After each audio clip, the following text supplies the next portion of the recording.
नमस्कार विद्यार्थी मित्रांनो, आजच्या व्हिडिओमध्ये इयत्ता 10वी गणित भाग 2 प्रथम सत्रासाठी नमुना प्रश्नपत्रिका आपण सोडवित आहोत। यापूर्वी झालेली ही प्रश्नपत्रिका इयत्ता 10वी गणित भाग 2 अशाच पद्धतीचं स्वरूप प्रथम सत्रासाठी, पूर्वपरीक्षेसाठी आणि अंतिम एसएससी बोर्डाच्या परीक्षेसाठी हेच स्वरूप असणार आहे। म्हणून स्वरूपासाठी आणि प्रश्नांच्यासाठी अतिशय महत्त्वाची प्रश्नपत्रिका आहे। प्रश्न पहिला अ 4 गुणांचा आहे, त्यात ब मध्ये 4 गुणांचा असतो, म्हणजे प्रश्न पहिला 8 गुणांचा। प्रश्न पहिला अ आहे, पुढील प्रत्येक प्रश्नासाठी दिलेल्या पर्यायापैकी योग्य पर्याय निवडा। खालीलपैकी कोणते पायथागोरसचे त्रिकूट आहे? ए आहे 1 5 10, 3 4 5, बी आहे सी 2 2 2 आणि 5 5 2। 3 4 5 हे पायथागोरसचे त्रिकूट आहे। सर्वात मोठी संख्या 5 आहे, 5 वर्ग 25, इतर दोन लहान संख्या 3 आणि 4 आहेत, त्यांच्या वर्गांची बेरीज 3 चा वर्ग 9 4 चा वर्ग 16 9 25, म्हणजे पायथागोरसचं त्रिकूट आहे 3 4 5। एकमेकांना बाहेरून स्पर्श करणाऱ्या दोन वर्तुळांना जास्तीत जास्त किती सामायिक स्पर्शिका असतात? 3 सामायिक स्पर्शिका असतात। अशा पद्धतीनं वरून एक, खालून एक आणि सामायिक स्पर्शिका अशा 3 स्पर्शिका असतात। ओके, अचूक पर्याय सी। त्रिकोण एबीसी आणि त्रिकोण डीईएफ हे दोन्ही समभुज त्रिकोण आहेत। एरिया त्रिकोण एबीसीच एरिया त्रिकोण डीईएफ बरोबर 1 2। ए बी बरोबर 4 तर डी किती? 2 त्रिकोण समभुज आहेत, म्हणजे ते या ठिकाणी समरूप असतात। आणि 2 त्रिकोण समरूप असतील तर त्यांच्या क्षेत्रफळांचे गुणोत्तर त्यांच्या संगत बाजूंच्या वर्गांच्या गुणोत्तर इतके असते। त्रिकोणांच्या क्षेत्रफळांचे गुणोत्तर दिलेलं आहे 1 2। ओके, आणि मग त्यांच्या क्षेत्रफळांचे गुणोत्तर हे संगत बाजूंच्या वर्गांच्या संगत बाजू ए बी वर्ग भागिले डी वर्ग, संगत बाजू पहिलं दुसरं डी वर्ग। ओके, आणि त्यामुळं 1/2 ए बी वर्ग 4 वर्ग डी वर्ग काढायचे। दोन्ही बाजू वर्गमूळ घेतलं, या ठिकाणी 1चं वर्गमूळ 1, 2चं वर्गमुळात 2, 4 वर्गचं 4, डी वर्गचं डी। तिरकस गुणाकारात डी एके डी आणि 4 वर्गमुळात 2, 4 वर्गमुळात 2 ही डीची लांबी आली। अचूक पर्याय डी आहे। ओके, 4 वर्गमुळात 2। चौथा आहे, वर्तुळाबाहेरील बिंदूतून वर्तुळाला जास्तीत जास्त किती स्पर्शिका काढता येतात? 2। अशा पद्धतीनं एक वरून एक आणि खाली येऊन एक। ब आहे 4 गुणांचा, 4च असतात।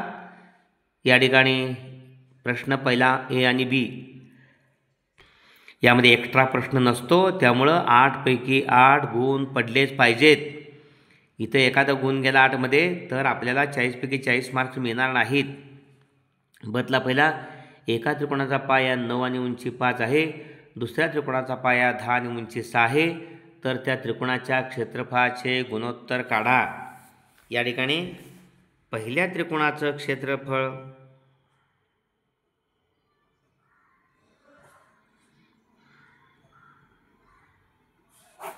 भागिले दुसऱ्या त्रिकोणाचे क्षेत्रफळ।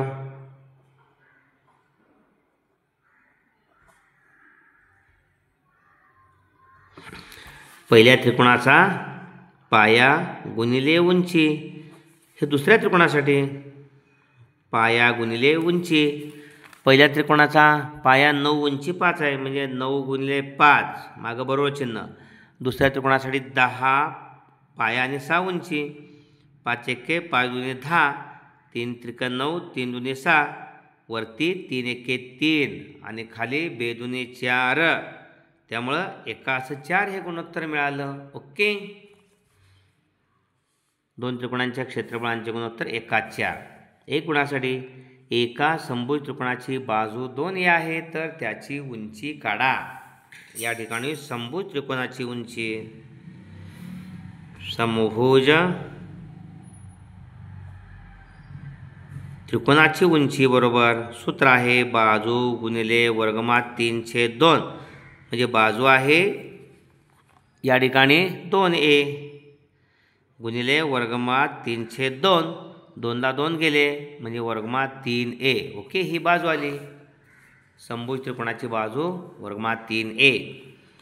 त्यानंतर बाह्यस्पर्शी असलेल्या दोन वर्तुळांच्या त्रिज्या अनुक्रमे 5.5 सेमी आणि 4.2 सेमी आहेत, तर त्यांच्या केंद्रातील अंतर किती? 2 बाह्यस्पर्शी वर्तुळ असतील तर त्यांच्या केंद्रामधील अंतर त्रिज्यांच्या बेरजे इतके असते. 2 बाह्यस्पर्शी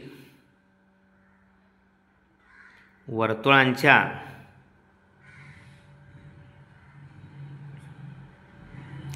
केंद्रामधलं अंतर बरोबर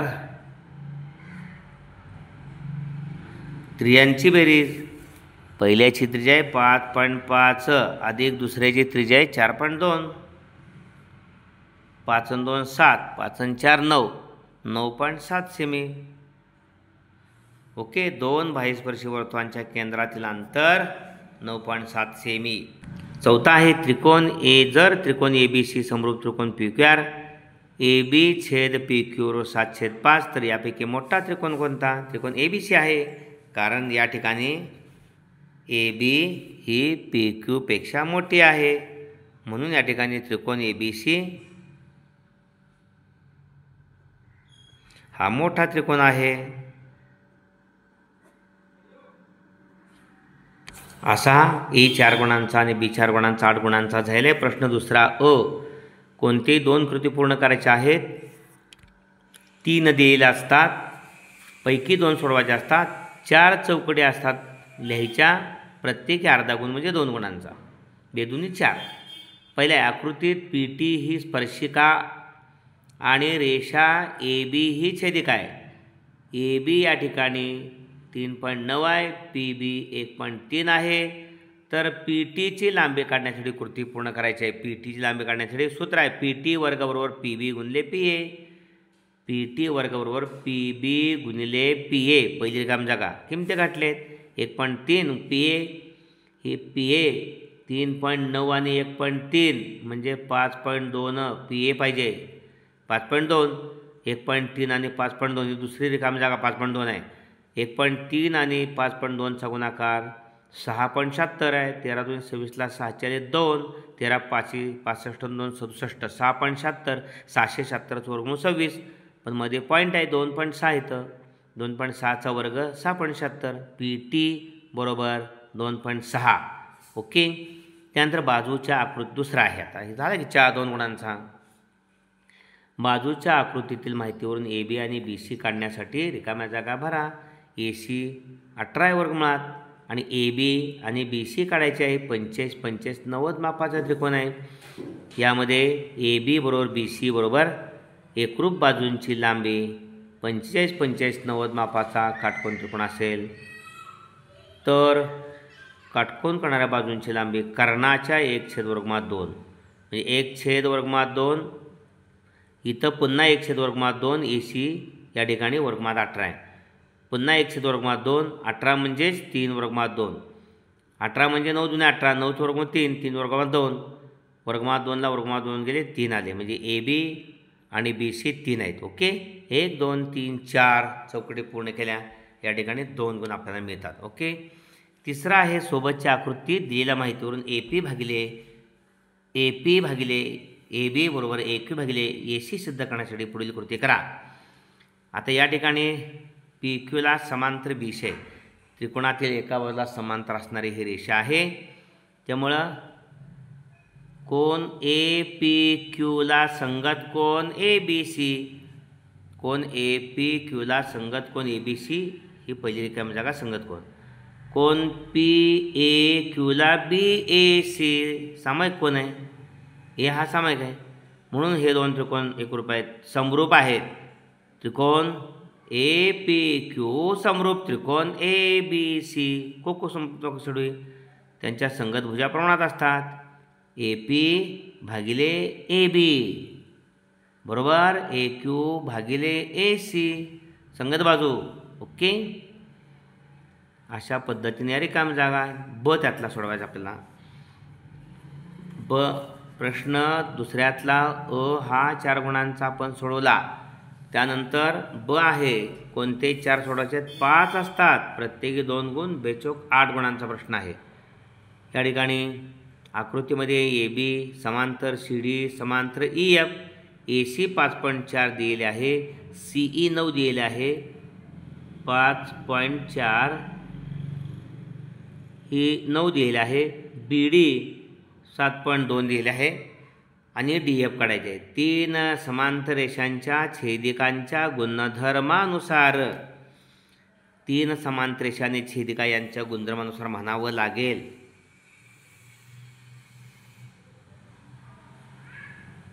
तीन समांतर रेषा व त्यांच्या छेदिका यांच्या गुणधर्मानुसार AC भागिले CE बरोबर BD भागिले DF.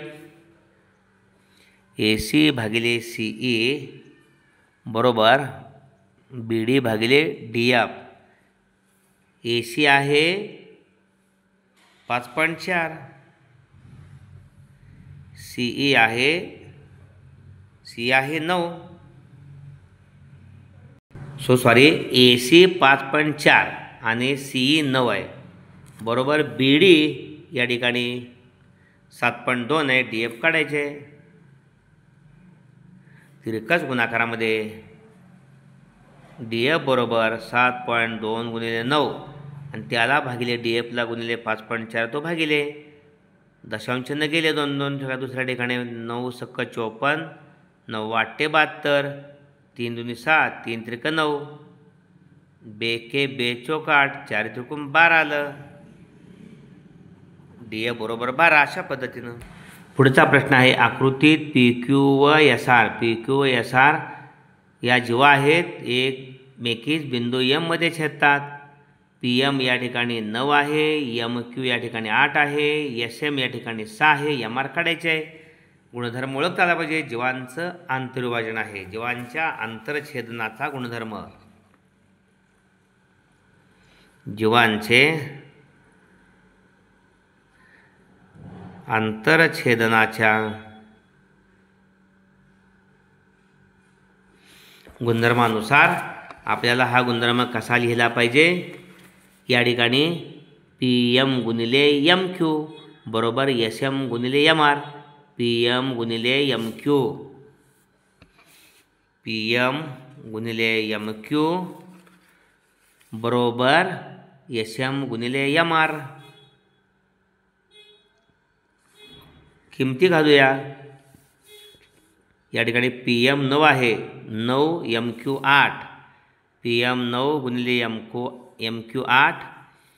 SM या ठिकाणी 6 दिल्या. MR काढायचे आहे. 6 गुणिले MR. MR काढण्यासाठी 9 गुणिले 8ला हे MRला गुणिले 6 ते भागिले. 9 गुणिले 8 भागिले 6. 9 8 72 भागिले 6, 6 1 6, 72ला 6 भागलं 6 1 6 12, 12 संग 72, 12 आलं. MR बरोबर 12. अशा पद्धतीनं तिसरा आहे त्यातला प्रश्न दुसऱ्यातल्या बतला. आकृतीत दिलेल्या माहितीवरून QPची किंमत काढा. आकृती पाहिल्याबरोबर लक्षात आलं पाहिजे. MNPचा NQ हा कोन दुभाजक आहे. कोन दुभाजकाच्या गुणधर्मानुसार NM भागिले NP बरोबर MQ भागिले QP. कोन दुभाजकाच्या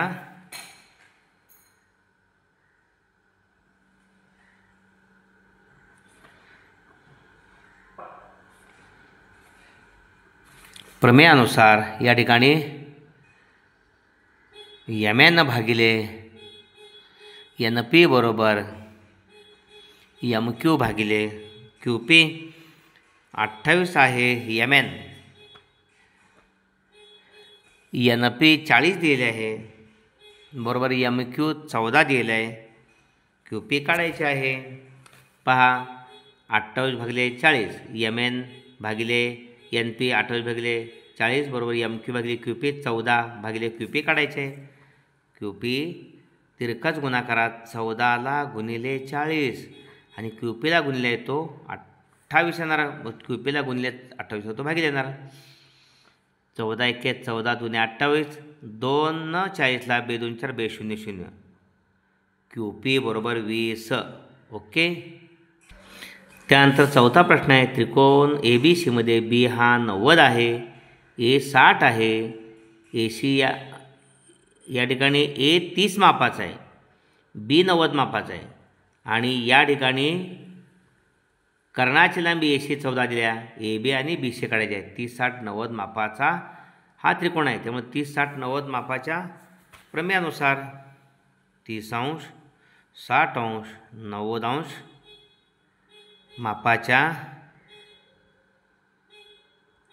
प्रमेयानुसार 30 मापाच्या कोनासमोरील भुजा कोणते? BC.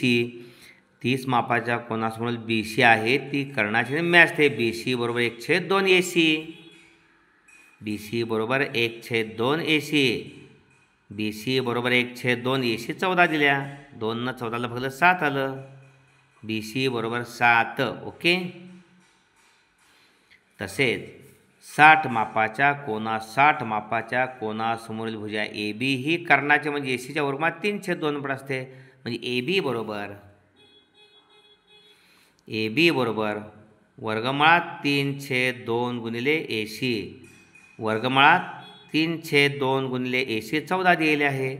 2 न 14ला भागलं 7 आलं. म्हणजे 7 वर्गमुळात 3 ही AB. ओके.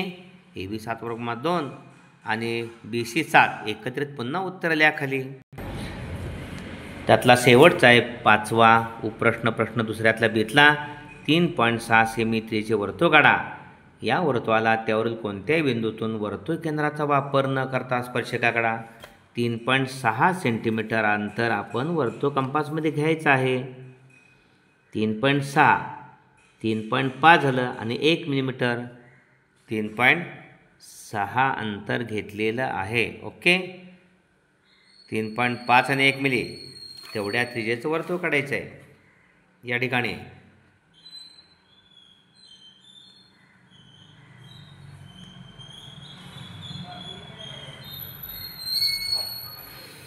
.6 सेंटीमीटर त्रिज्येचं वर्तुळ काढलेलं आहे. त्यावर कोणताही बिंदू समजा P घेतला. P बिंदूतून आपला स्पर्शिका काढायचा आहे.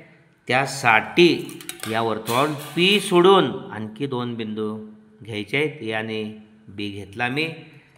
ABP 3 बिंदू नैक रेषेत जोडायचा आणि त्रिकोण तयार करायचा. काळजी घ्या आणि लक्ष द्या कसं काढायचं आहे पहा. P बिंदूतून स्पर्शिका काढायची आहे. P बिंदू सोडून आणखी 2 बिंदू वर्तुळ घेतले आणि आपण या ठिकाणी त्रिकोण ABC काढलेला आहे. Bला हा ABP याला एकरूप असणारा कोण P जवळ काढायचा आहे. आता कोण ABPच्या आत असणारा हा कंस आहे पहा. AP हा कंस आहे लघुकंस. आता त्याच्या आत असणारा P जवळ कोण काढायचा आहे तो असा असणार आहे. त्यामुळं आपल्याला जर Bला एकरूप असणारा P जवळ कोण काढायचा असेल तर स्पर्शिका प्रथम खाली काढावं लागणार आहे. आणि Aला एकरूप असणारा कोण त्याच्या आत हा लघुकंस BP आहे. या लघुकंस BP हा ज्यावेळेला P जवळ कोण करणार आहे त्यावेळेला असा काढला पाहिजे तो कोण. त्यामुळं A जवळ असेल तर स्पर्शिका वरती काढली पाहिजे मग मागं वाढवली पाहिजे. आपण या ठिकाणी Bला एकरूप असणारा आपण कोण काढूया. Bला एकरूप असणारा B केंद्र घेतलेला आहे पहा. आणि ABPच्या दोन्ही बाजूवर खुणा केले आहेत. ओके. आणि मग P जवळ कोण करायचा आहे त्याची AP भुजा तयार आहे. इथून असा चाप मारला आहे त्याच अंतरानं ज्या अंतरानं खुणा केल्या दोन्ही भुजावरती. आता 2 खुणामधलं अंतर घ्यायचं. 2 खुणामधलं हे अंतर घेतलं ती इथून टाकायचं. APला ज्या ठिकाणी हा कंस छेदला आहे तिथून टाकायचं आणि आत्ता काढलेल्या कंसाला छेदणारा असा चाप मारायचा. ओके. आणि हा बिंदू छेदनबिंदू P सोडायचे आणि वाढवायचे. ही वर्तुळाला स्पर्शिका झाली. समजा L नाव दिलं. ही वर्तुळाला L स्पर्शिका वर्तुळ केंद्राचा वापर न करता या ठिकाणी ABP या कोणाला एकरूप असणार हा कोण आहे. ओके. कारण एकांतर खंडातील कोण आहेत A स्पर्शिका त्रिज्याप्रमेय स्पर्शिका ABPच्या आत असणारा हा कंस आहे लघुकंस. आणि AP आपण इथं समजा Q नाव दिलं तर APQच्या आत असणारा हाच कंस आहे. अशा पद्धतीनं आपण प्रश्न 2 पूर्ण केलेले आहेत. पुढील प्रश्न लगेच आपण पुढील व्हिडिओमध्ये घेणार आहोत. आपण प्रथम सत्रासाठी तयारी करा. चांगले गुण मिळवा म्हणजे आपण अंतिम परीक्षेला चांगले गुण मिळवू शकतो, हा एक आत्मविश्वास निर्माण होईल. अशा पद्धतीनं हा व्हिडिओ जरूर आपण स्वतः लाईक करा आणि आपल्या सर्व 10वीतल्या मित्रांच्यासाठी तो शेअर करा. धन्यवाद.